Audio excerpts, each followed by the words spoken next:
Tell us about the wobbly old kick that sealed and broke Port's heart. I'm lucky to be alive, TJ, because I had to walk through the concourse on Friday night through the Crows fans. Gee whiz, they gave it to me. Here's Boat with 1 minute 40. He missed. Port Adelaide kicked 14 goals, 13 on the night. Inaccurate.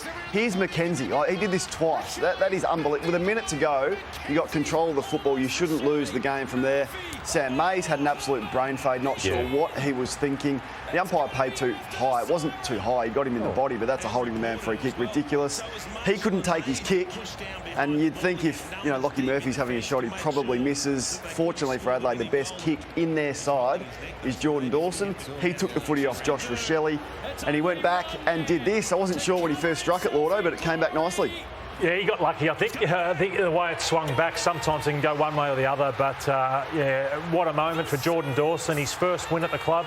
He was best on ground as well in the game. Matty Nix, what it means for him.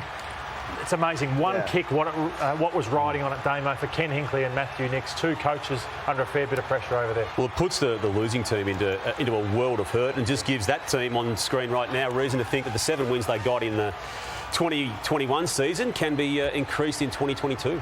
Must be a horrible time to be in the town on the back of a showdown loss, but for Ken Hinkley in particular, 10 years he's been there, hasn't he? Yeah, well, we've spoken about it a lot, and you actually feel really sorry for coaches when they get to this stage and they're under so much pressure, and once the fans start to turn on you, it becomes really difficult. But they just need strong leadership. Nothing to gain for any fan who says sack Ken Hinkley. Like they got Melbourne, and then they got Carlton in the next couple of weeks, so another tough fortnight. So where are you laying the blame?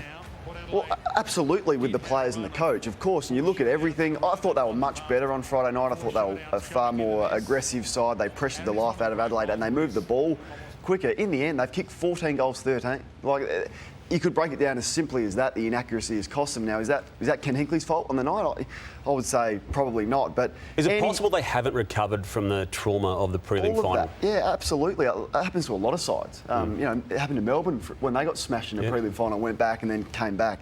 But yeah, it's always going to be tough. 10 years without a premiership's hard. But strong leadership. If you sack him now, who's going to take the job for a start? And what's there to gain by it? He's contracted until the end of next year. Back him in, support him. And I'll tell you what, Kane, I don't think you'd be saying the same things if it was any other club. I would say what's to gain by sacking a coach at round 5? Well, I reckon if we went back through the archives, my friend, we'd be finding plenty of... I think you almost ran David Teague out of a job single-handedly. Not at round 5. And he wasn't contracted until the end of... he's still got 18 months left. So I'm not of the opinion that any coach deserves to be sacked after round 5. I don't reckon I've ever said that.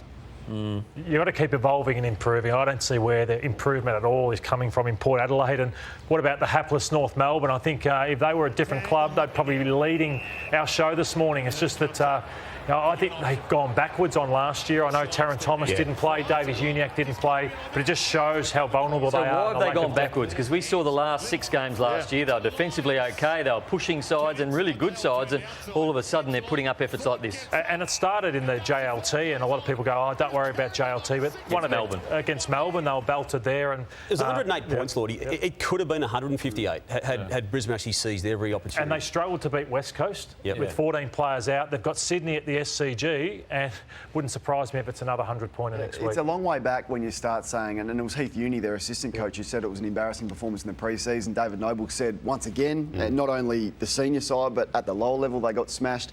We're round 3 and there's been 2 embarrassing statements already. Where do you go? And as Lordo said, their next month is really, really difficult. They should be 1-6.